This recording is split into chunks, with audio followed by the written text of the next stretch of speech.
રાજ્ય સરકારના નળથી પાણીના દાવાની પોલ ખોલતી ઘટના જોવા મળી પાટણમાં, જ્યાં પાણી માટે ચલાવવા પડે છે ટેન્કર। પાટણના ગામના આપને દ્રશ્યો બતાવીશું। ટેન્કર મુક્ત ગુજરાતની વાતોની હવા કાઢી નાખતા દ્રશ્યો સામે આવ્યા છે। સાંતલપુરના જાખોત્રામાં જોવા મળતા દ્રશ્યો પ્રશાસનના ગાલ પર તમાચા સમાન છે।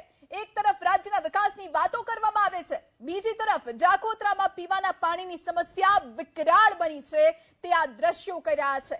ગામમાં જેવું ટેન્કર આવે છે કે તરત બેડા યુદ્ધના દ્રશ્યો સર્જાય છે। ગામમાં સંપ તો છે, પરંતુ સમયસર પાણી મળતું નથી। પરિણામે પ્રશાસનને ટેન્કર મારફતે પાણી પહોંચાડવું પડે છે। સંવાદદાતા એજાઝ ફોન લાઈન પર જોડાયા છે। એજાઝ, ઘર ઘર પાણીના દાવાના ધજાગરા ઉડતા જોવા મળ્યા છે પાટણના આ ગામમાં, શું વધુ જાણકારી?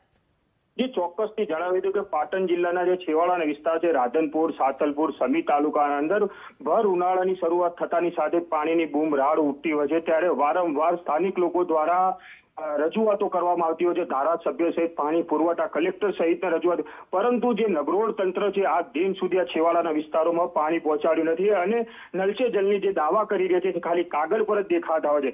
તમને ઘણી વખતે વિડીયોમાં પણ તમે જોઈ રહ્યા છો કે સાંતલપુરનું જે જાખોત્રા ગામ છે ત્યાં પાણીની ઘણા વર્ષોથી સમસ્યા ઘણા વાર અહેવાલો એના પ્રસારિત કરવામાં આવે છે, છતાં પણ તંત્ર છે તે જાગતું નથી અને આ વિસ્તારોના અંદર પાણી પહોંચાડતું નથી। છેવટે તંત્ર દ્વારા જે ટેન્કર આવે છે, એક બાજુ ટેન્કર મુક્ત ગુજરાતની વાતો કરવામાં આવે છે, પરંતુ તમે કડવી વાસ્તવિકતા જોઈ શકો છો। ટેન્કર દ્વારા ગામડાઓના વિસ્તારોના અંદર પાણી આપવામાં આવે છે, ત્યારે ગામ લોકો દ્વારા રજૂઆત કરવા છતાં ત્યારે પાણી પુરવઠા દ્વારા જે પાણીનું ટેન્કર છે તે મોકલવામાં આવે છે જાખોત્રા ગામ ખાતે।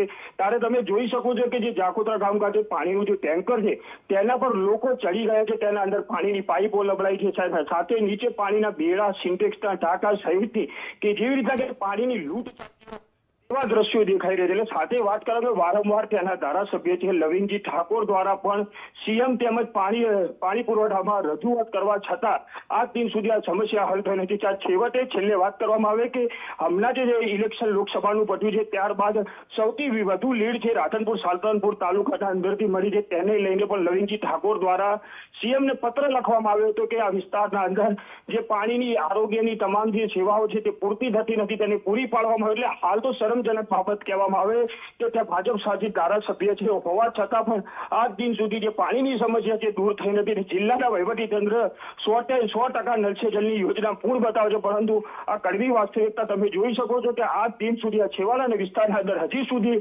લોકોને પીવાનું પાણી મળી રહ્યું નથી। જી આભાર એજાઝ, તમામ જાણકારી આપવા માટે। તો આપ આ દ્રશ્યો જુઓ, વરવા દ્રશ્યો સામે આવ્યા છે વિકસિત ગુજરાતના। એક તરફ આપણે ચાંદ પર જઈ રહ્યા છે, ટેકનોલોજી વિકસાવી રહ્યા છે, વિકાસ કરી રહ્યા છે, પ્રગતિ કરી રહ્યા છે, અને બીજી તરફ છેવાડાના ગામડાના દ્રશ્યો કે જ્યાં પાણી જેવી પાયાની સુવિધા પણ ઉપલબ્ધ નથી। લોકોને આટલી ગરમીમાં, હજુ વરસાદ નથી આવ્યો, આટલી ગરમીમાં લોકોને પાણી માટે વલખા મારવા પડે, પીવાના પાણી માટે રઝળપાટ કરવો પડે। શું આ છે આપણું ગુજરાત? એ સૌથી મોટો પ્રશ્ન છે। અને આવા એક જગ્યાએ નહીં, અનેક છેવાડાના ગામડાઓમાં આ જ પ્રમાણેની પરિસ્થિતિ છે। પ્રશાસન માટે સૌથી શરમજનક દ્રશ્યો સામે આવી રહ્યા છે। એક ટેન્કર આવે છે અને ગામ લોકો બેડા લઈ અને ઉમટી પડે છે।